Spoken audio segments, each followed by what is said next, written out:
Recording start in 5, 4, 3, 2, 1. Start. The Industrial Policy Resolution of 1948 was good so far as it went, but unfortunately, the spirit of it could not be understood or appreciated by the common man in this country. So, a new orientation of this policy was given, and the Honorable Prime Minister, after his return from China, publicly declared that the future policy of the country, or rather the future pattern of society, will be the socialist pattern that was further emphasized by the resolution passed at the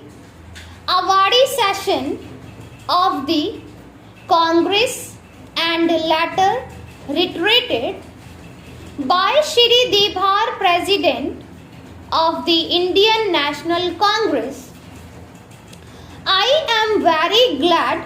to say that the spirit of it has been caught by the nation today. If I may say so, the nation has taken up the challenge for securing the socialist pattern of society. It behoves all sections, both inside this house as well as outside, without having mutual recriminations, to try and propagate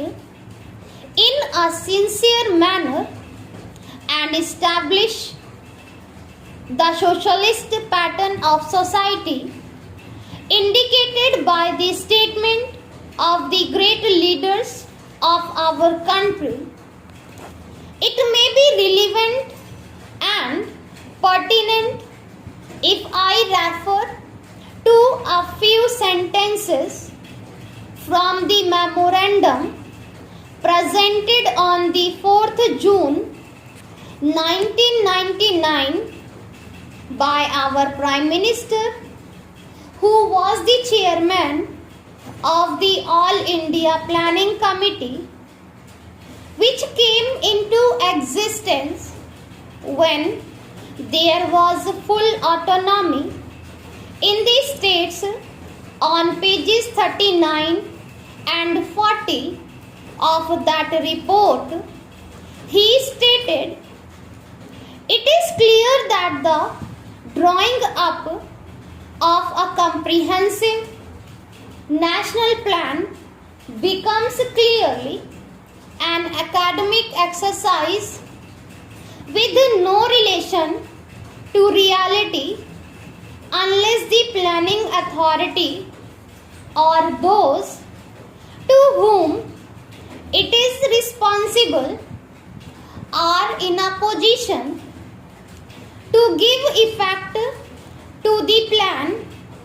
If this authority is powerless or circumscribed or restricted and has limited activities, it cannot plan. An essential prerequisite for planning is thus complete freedom and independence for the country and removal of all outside control. This implies that the country possesses in itself full sovereign authority to take any measures, adopt any policies, and form any relations with other countries as may seem best to its governing authority in the interest of the country and its people, national independence is thus an indispensable preliminary for taking all the steps that might be found necessary for carrying out the 5-year plan in all its various aspects throughout the whole country at the present moment. It is clear that not only have we in India no national, no independence, but we are hedged in and obstructed by numerous restrictions, limitations, safeguard and reservations which block the path to planning and progress. Our plan for national development must therefore be drawn up for a free and independent India, thanks to the sacrifices made by millions of our countrymen and countrywomen under the leadership of the father of the nation, Mahatma Gandhi.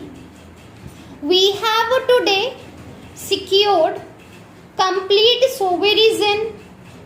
political independence at a time when the nations of the world were engaged in the bitterest struggle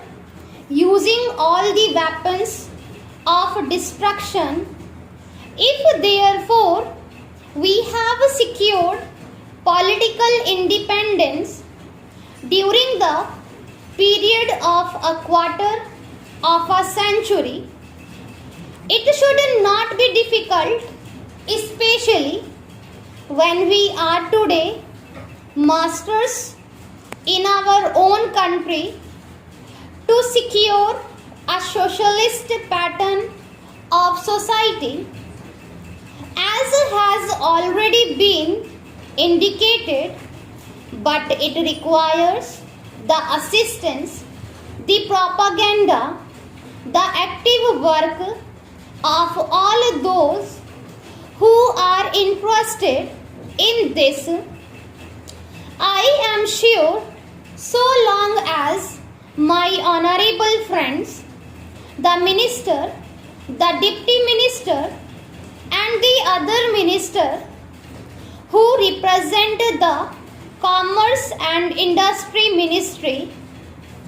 can give us an assurance that the capitalist pattern would be avoided. Some of us who believe in a 100% socialist democracy give an undertaking that certainly totalitarian policy will not be introduced in this country, because we have believed all along during the fight that we have given